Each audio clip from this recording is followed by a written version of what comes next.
Bonjour et bienvenue dans le journal de l'emploi. Nous allons faire un point sur l'apprentissage dans l'artisanat avec Catherine Elip. Bonjour. Bonjour.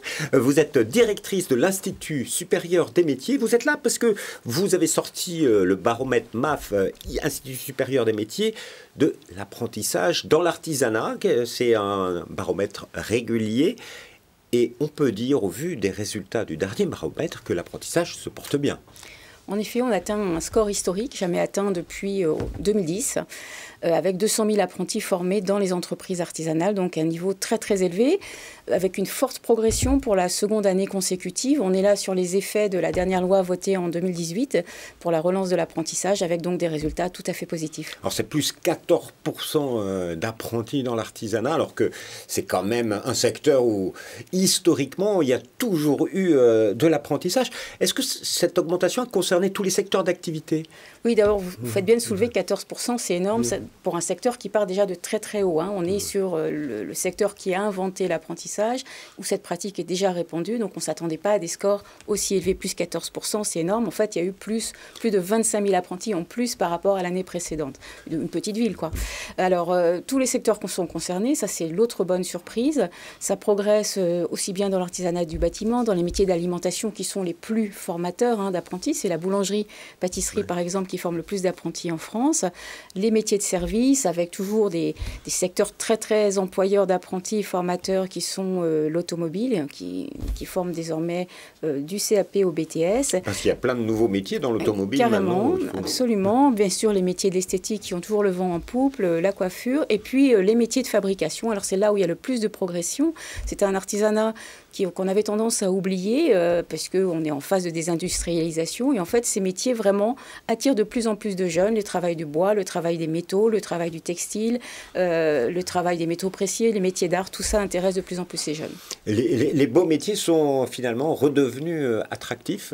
Il y a une nouvelle attractivité de l'artisanat. Oui, l'artisanat depuis les années 2000 en fait, et a retrouvé toutes ces lettres de noblesse et une forte attractivité qui se manifeste par un nombre de créations d'entreprises tout à fait record. C'est depuis 2010. Ce sont des métiers qui intéressent parce que ce sont des métiers qui ont du sens. Le matin, on se lève, on sait ce qu'on va faire dans la journée. Le soir, on voit concrètement le résultat de son travail.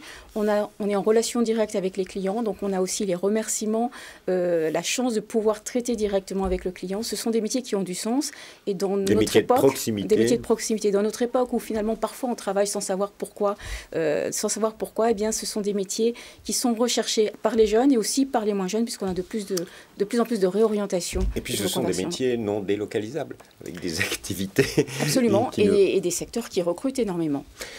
Alors, juste un petit bémol au niveau de cette augmentation de l'apprentissage dans l'artisanat. C'est pas le cas dans toutes les régions. Il y a des régions qui ont moins augmenté que d'autres? Alors, globalement, ce qu'il faut retenir, c'est que ça augmente partout. Ce qui est vraiment une bonne nouvelle, parce qu'effectivement, l'apprentissage est culturellement plus ou moins ancré dans les territoires. Alors, les territoires qui sont les plus historiquement investis, c'est tout l'Ouest, avec des scores absolument remarquables dans les pays de la Loire, la Bretagne, la Normandie et le centre-Val de Loire. Des régions où l'apprentissage est moins développé, c'est l'Île-de-France, par exemple, ou bien le Sud, Provence-Alpes-Côte d'Azur. Globalement, ça progresse partout. Aussi bien, d'ailleurs, dans les grandes villes, les petites, qu'en milieu rural. Alors, particularité, le baromètre fait apparaître que c'est pour des diplômes de plus en plus élevés. Alors c'est ça qui est tout à fait intéressant et nouveau. Effectivement, au départ, l'apprentissage dans l'artisanat concernait plutôt des formations en CAP ou au niveau bac. Et désormais, ce qu'on voit apparaître depuis plusieurs années, mais qui s'est vraiment développé de façon très importante ces 2 dernières années, c'est la préparation du BTS par l'apprentissage dans une entreprise artisanale. Là, on a des taux d'évolution à 30-40%.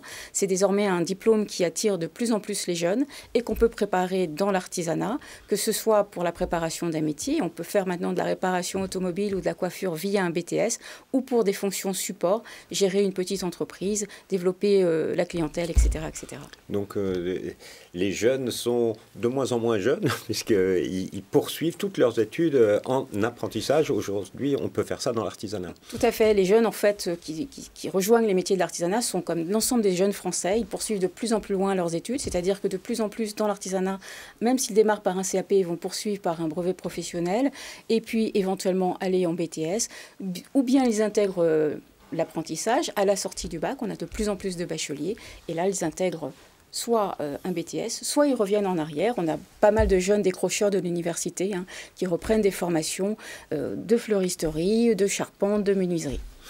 Juste une dernière question, on parle beaucoup des jeunes, jeunes décrocheurs ou qui se réorientent. Est-ce qu'on peut se reconvertir aussi quand on est adulte dans l'artisanat? C'est toute la force de l'apprentissage. Quand on est dans la filière scolaire, on monte toujours plus haut, mais toujours dans la même filière. Il est très difficile de revenir en arrière si on ne trouve pas son compte dans la filière qu'on a choisie.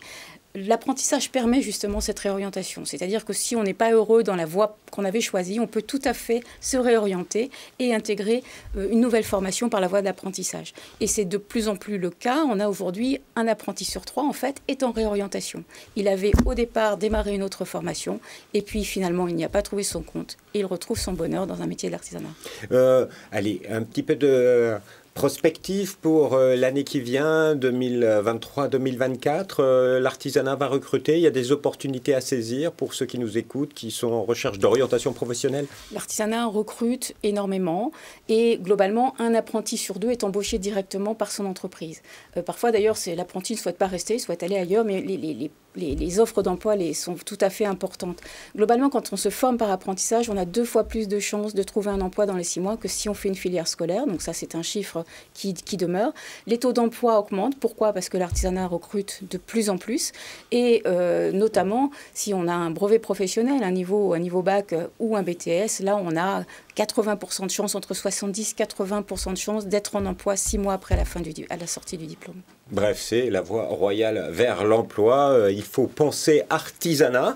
Allez, un conseil, ou qu'est-ce que vous avez envie de dire à des jeunes et moins jeunes qui nous écoutent?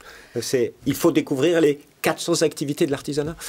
Si vous avez laissé de côté un métier ou si tout simplement vous ne trouvez pas votre compte dans les professions antérieures pour lesquelles vous vous formez, pensez effectivement à découvrir le métier de l'artisanat. Il y a beaucoup de sites internet qui proposent de découvrir ces métiers. Faites des stages. Le meilleur moyen finalement de valider sa vocation, c'est de faire un stage en entreprise et ensuite d'intégrer une filière en apprentissage.